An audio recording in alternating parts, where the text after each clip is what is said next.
Early in the morning, down at the station, see the little engines all in a row. Along comes the driver, pulls the little lever, puff, puff, chuff, chuff, off we go. Look, Christopher, look what Daddy has drawn for you. Why is that one sad, Daddy? Because he's old and hasn't been out for a long time. What's his name, Daddy?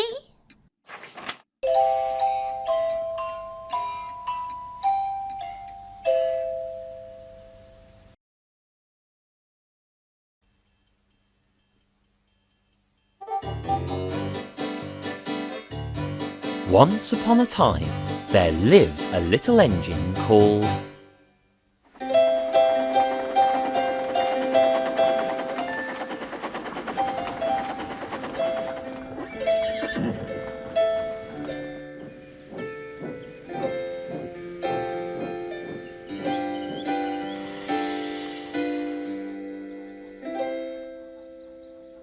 Edward! There's not many passengers for Wellsworth, but I did just want to ask. Do you know any more about the Fat Controller's special plans? Only as much as the last time you asked me. Charlie? Sydney? No, we can't tell you anything either. Can't or won't? That's the 5th time you've asked this week, and even if we did know something, we couldn't go telling any Tom, Dick or Harry, could we? Honestly, you two should be more like your engine. Edward's got the patience of a saint. That's why we like him.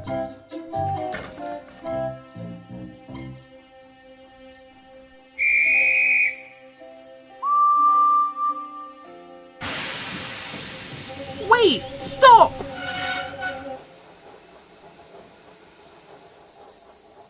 Just in time, youngster. We could have left you behind, and, well, that would never do.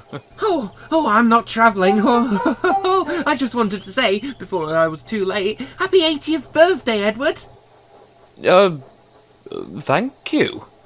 I'm quite old now, aren't I? I know! Even my granny's not that old. My passengers should like to get to their destinations before they get much older too. But thank you. What's your name? Oh, my name? Oh, it's Evan. Delightful. I'll see you later, Evan.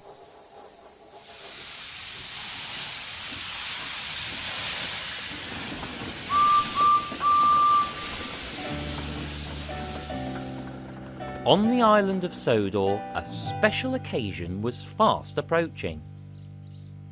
Oh my gosh! Henry? Henry the Green Engine? The Green Engine? There's also Percy and Duck and Daisy. Silly old god! Fell in a ditch, fell in a ditch, fell in a ditch. But I'm not in a ditch. It's the fat... So Topham hat to you, if you please. If I could just have a moment with my engines. I could hear them from my office. This hero-worshipping, sir. Pardon me, but I think it's rather uncomfortable. Henry's right. Some passengers just want to catch their trains in peace. You must take it in your stride. They mean no harm. When I left the other railway a few weeks ago, they were far too close to the edge of the platform. It doesn't bear thinking about. We draw the line when they stop us from working safely.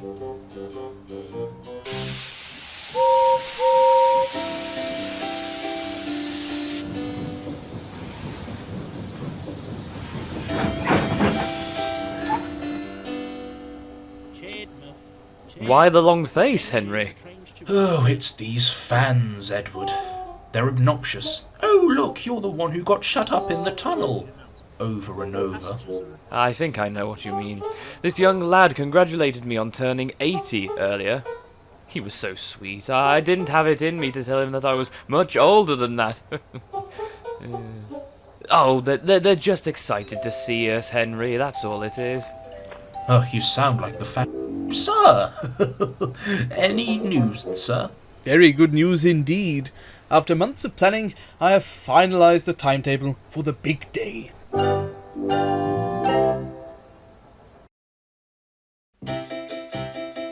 It had been 80 years since stories about the engines of Sodor had made their way to the mainland.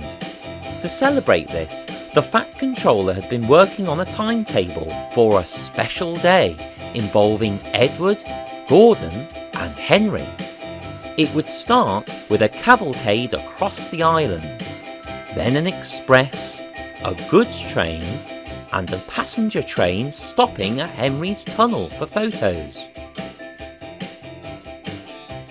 Soon the engines would be sent to the works for an inspection to make sure they were spick and span for their special day.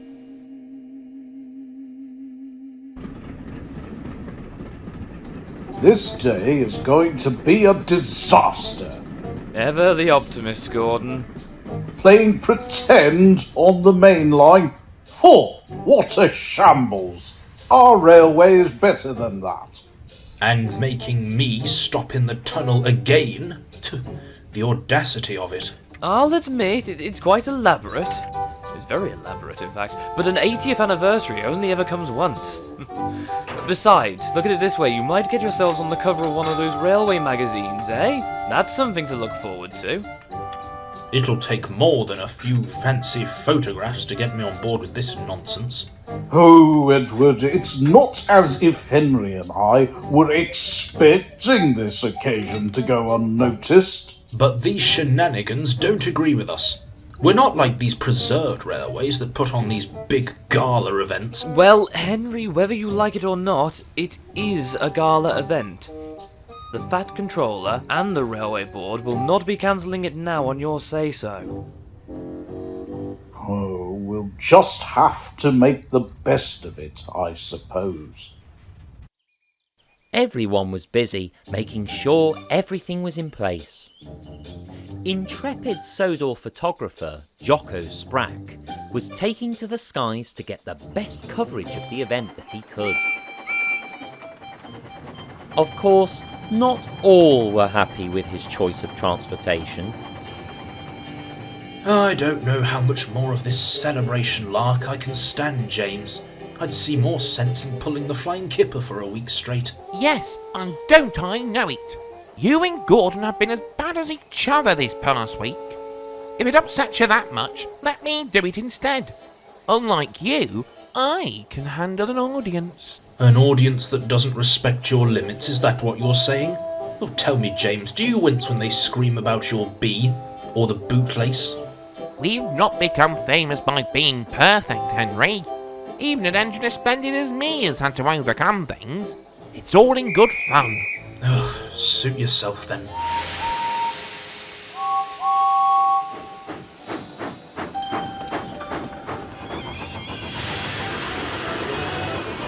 Come on!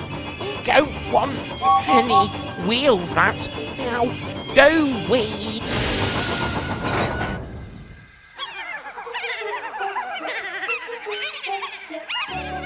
Oh, troublesome trucks. I hope you'll be better behaved on the day.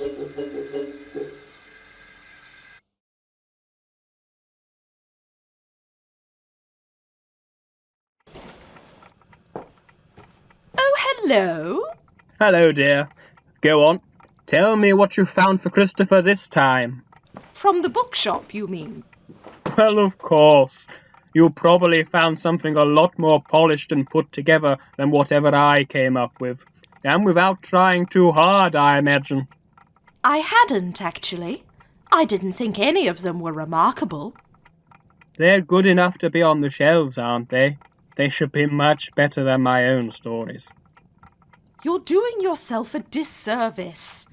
Those stories you tell him about Edward, and Gordon and Henry, they're the only ones that really capture his attention. Margaret, I won't repeat myself. They're not as good as what's on the shelf. Much as I appreciate what they've done for Christopher. I think yours are quite as good. Why don't you do something about it? Well, what? You tell me. I know next to nothing about getting a book published. Published? Margaret, I'm close to laughing. Assuming we were to entertain the notion, Sir Topham Hatt would need a say in the matter. He wouldn't approve of me using his engines without a care in the world. No, they're Christopher stories. They should stay that way. Don't give me that look, dear. You know my schedule is busy enough without running hither and thither chasing a publisher. At least consider it. Many writers wouldn't have regarded themselves worth anything until the right person came along. Christopher likes them. Maybe another child might.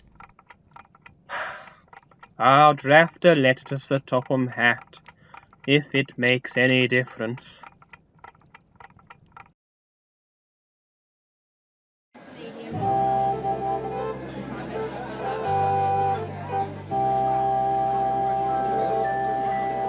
The big day had arrived at last. Please stand back from the platform edge, thank you.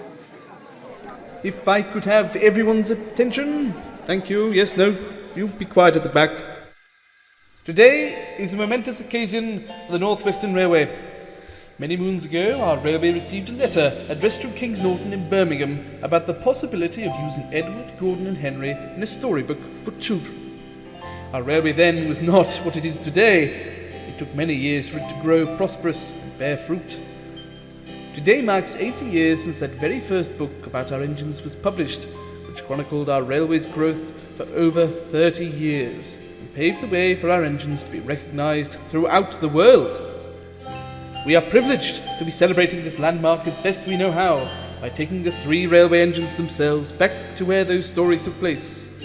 On that note, I am proud to declare the North Western Railway's 80th extravaganza open!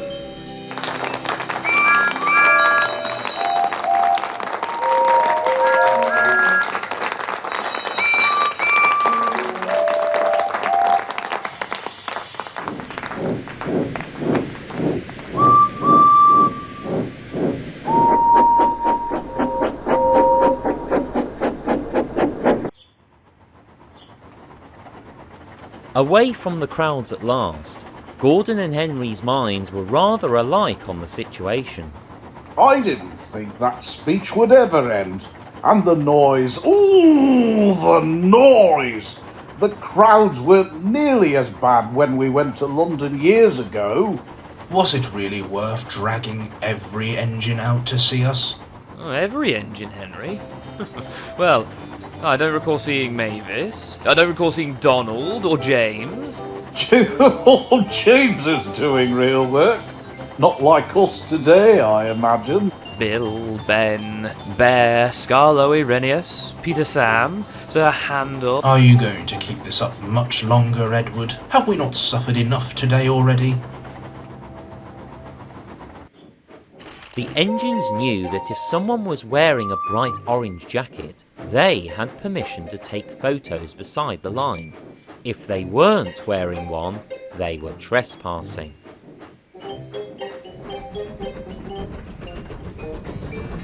As they took their first train of the day, the big engine's mood had not improved. Couldn't even top up on coal and water without causing a scene. I'd never seen so much interest in a turntable before. When I went to turn around, they had the cheek to warn me about the wind. And it's not even windy. Sometimes I wish those books were never written. That's rather bold, Henry. Getting through to the big engines was impossible, so Edward sought comfort from peering into the saloon coach instead. But the 3 railway engines were heading for trouble.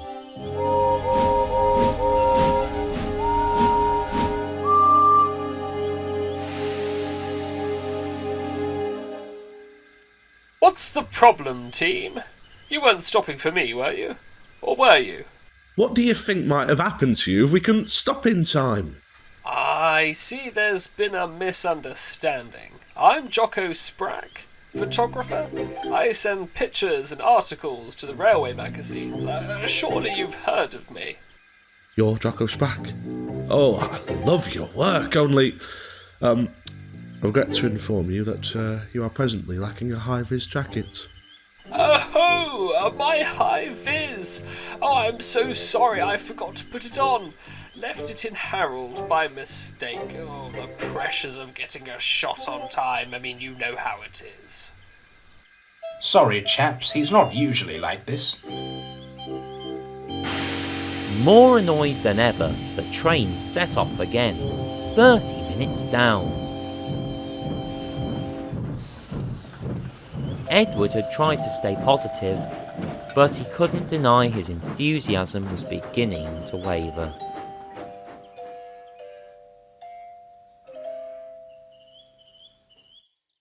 The cavalcade split up at the next station.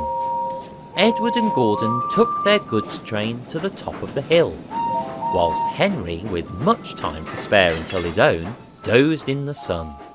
That's that over with. Now, time for a well-earned snooze, I think. Oh my gosh, it's Percy! I'll give them this. They help you remember your own name.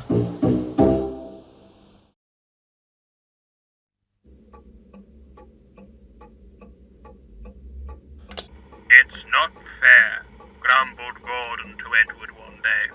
What isn't fair, asked Edward. Letting branch line diesels pull main line trains. Boko, a diesel, pulling the express. The shame of it. Never mind, Gordon. I'm sure Boko will let you pull his truck sometimes. That would make it quite fair. Tit for tat, as driver says. And besides, he's not like other diesels. He's really quite friendly. Edward doesn't need to establish his connection with Boko. We already know that from the previous story. Gordon spluttered furiously, as if his funnel were about to pry. Too strong, perhaps. I won't pull Boko's dirty China clay trucks. I shouldn't wish to be around such a peasant. And I won't run on branch lines. Why not? It would be a nice change. You'd not need to hurry as you do with the express. It's nice to slow down sometimes. The Fat Controller wouldn't approve, said Gordon loftily. You can stick your branch lines. They are vulgar. Stick your branch lines where, Gordon? He puffed away in a dignified manner. Surely the reader already knows he is dignified. Or is it best to leave it in?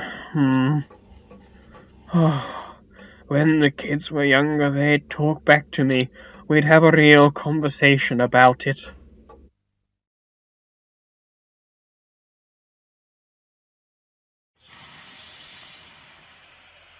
Go on, give us a frown, Gordon. What do you think I've been doing all day?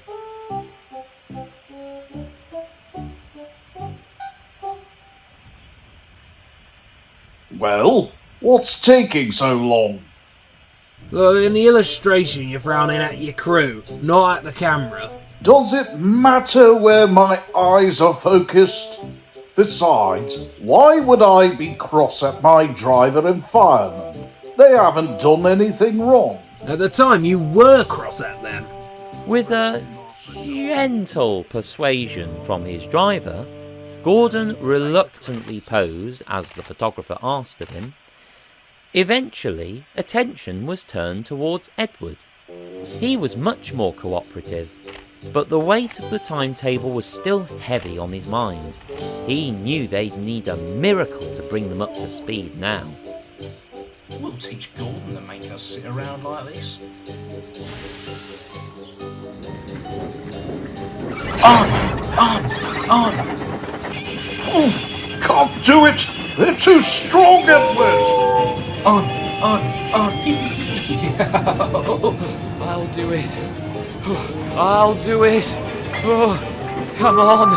Come on!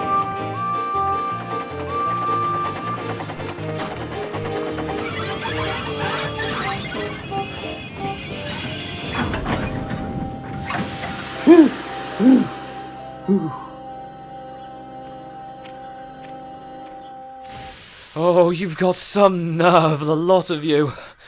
Oh, whatever came over you? Today, of all days. Wouldn't you get bored listening to that big blue oaf complaining all the time? Besides, had it slipped your mind you were 30 minutes late? We hadn't forced you down the hill, you'd never made back the time.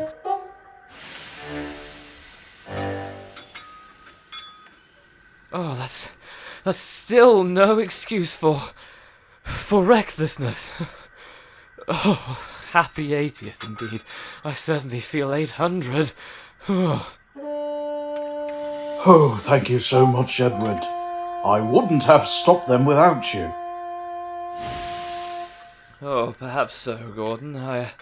As long as no one's hurt, that's important, especially, yes.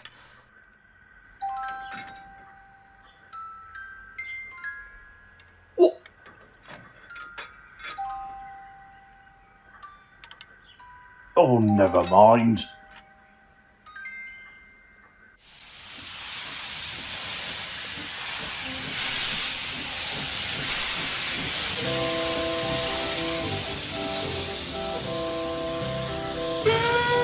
Once an engine attached to a train was afraid of a few drops of rain. It went into a tunnel and squeaked through its funnel and never came out again.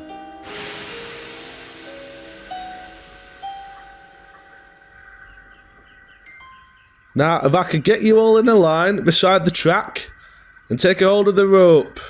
I apologise. My doctor has forbidden me to pull.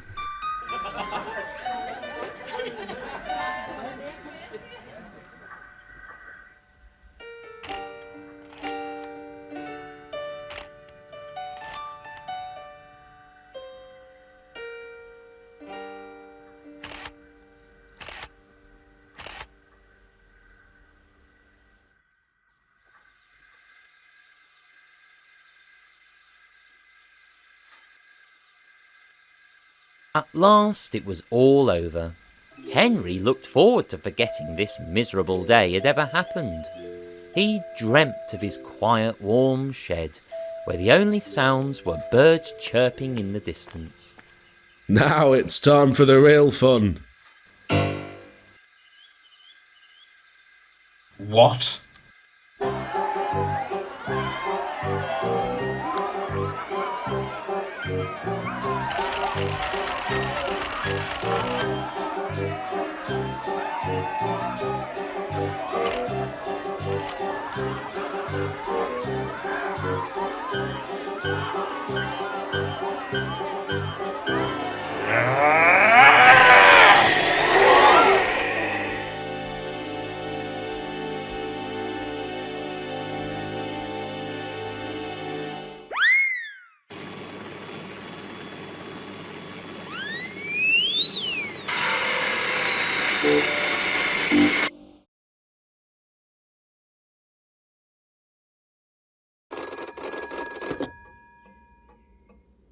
Oh, good afternoon, Eric. How are you?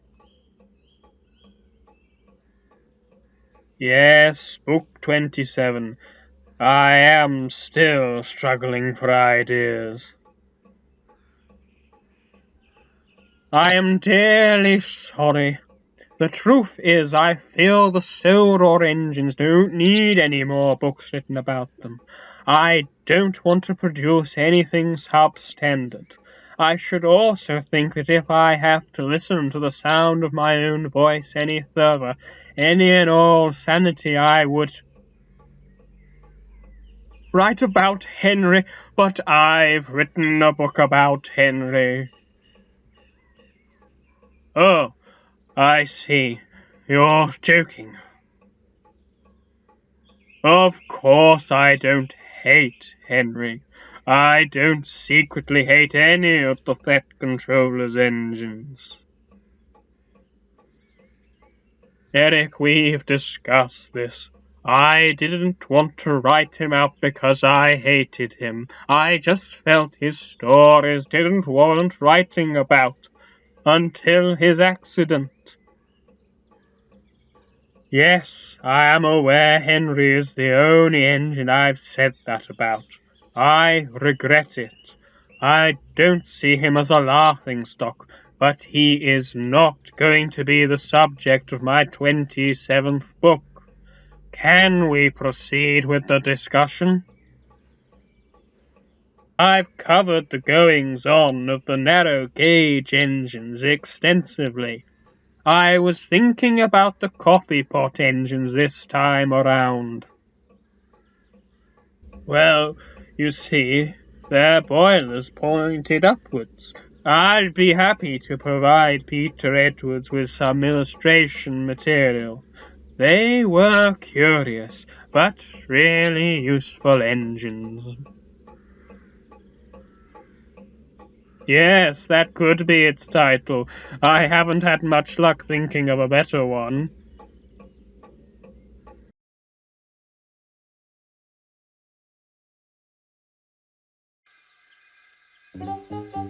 Henry, by blowing away the wall, you have upset my arrangements. Our guests are most disappointed. I'm sorry, sir. I only wished I hadn't, but I just couldn't handle it anymore. You know the sort of burden I was when I first came here. I could have been sent away, but I was given a second chance. I've really tried to do my best for the railway, but at the moment I decided to stop in a tunnel and get out of the rain, and that was it. That's all anyone ever remembers. Oh, Henry, it's not you who should be apologising, it's me. Perhaps I haven't considered your feelings. The stories have captured some of our railway's best and worst moments. Everyone loves them, and I've only wanted to pay respects to them. I'm sorry for forgetting your feelings along the way. No, I understand, sir. We all have a railway to run and passengers to please. My feelings don't matter. You were a white elephant long ago, but you've grown into a really useful engine, Henry. I'm proud of you. Every single day, I am proud of you. Of all of you.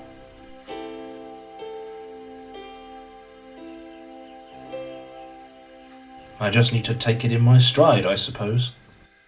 That's a good engine. No matter what anyone else thinks, you are more than the stories. Henry apologised for his mishap, but instead of being cross, the guests were rather amused. Don't you just wish you could have done that with a real wall, eh? Oh, how easy things would have been. Henry knew he wasn't as he once was, but instead of shunning the crowds, he decided to embrace them instead. And, happy with himself again, Henry was making others happy too. Oh, who are you? Strange.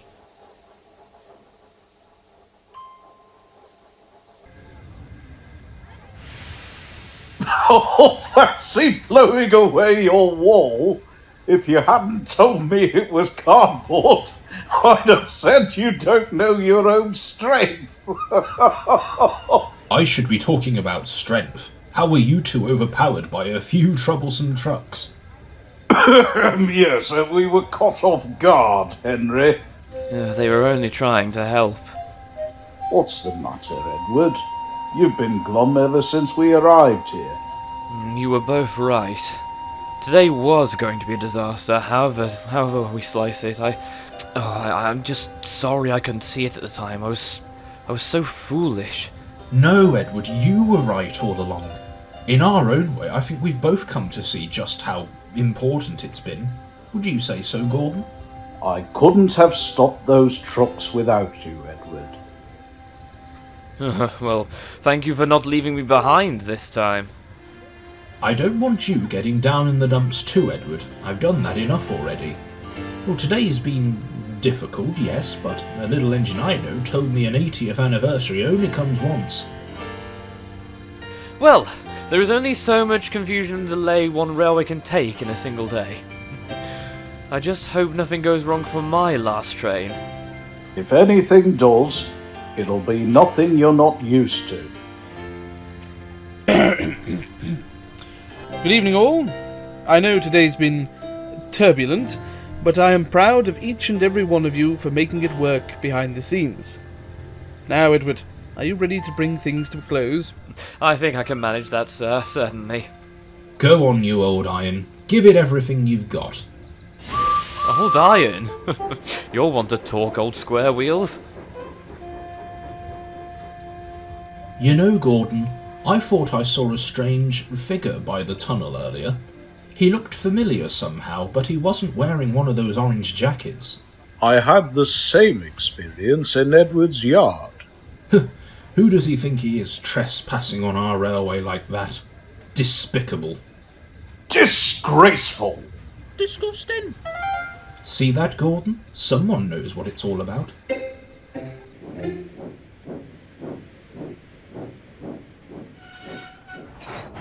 80 years. I can remember when it was only a few scraps of paper. You?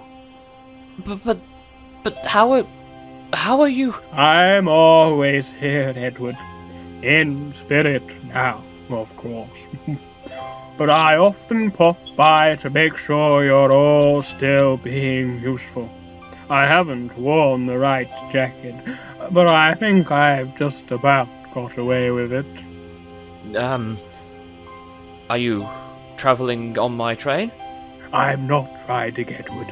I only wanted to offer some advice. Never try to publish a book. Publishers are fickle. I'm not sure I could anyway, but, yes, well, if that's the case, then why did you? I never wanted to be a writer. It was all to amuse my son, but my wife encouraged me, not to mention your controller. Ah, and the rest was history. Loving something doesn't mean it's easy. Publishers, illustrators, going over the same story, over and over again. A number of times I could have easily given it all up. But I care so deeply for all of you.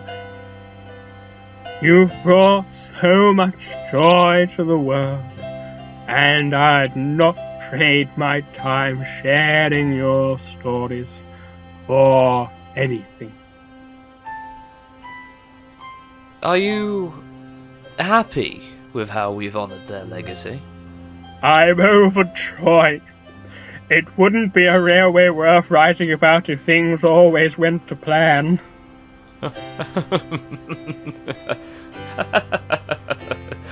I knew you'd laugh.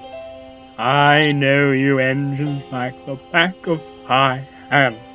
In about a second, your driver will wonder who you're talking to. Edward, who are you talking to?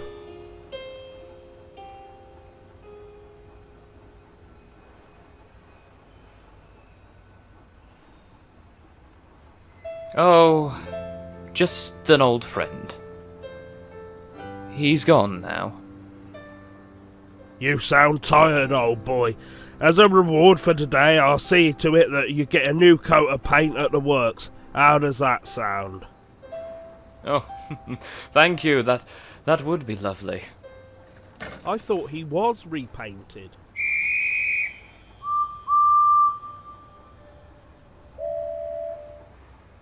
See you later, Mr. Awdry.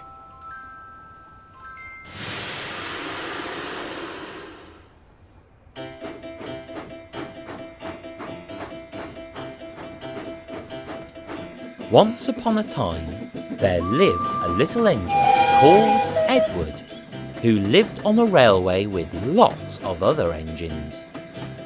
They'd shared many adventures over the years, but no matter what, they always had each other.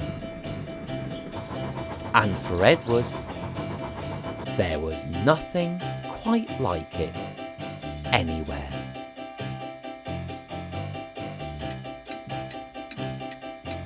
What's his name, Daddy?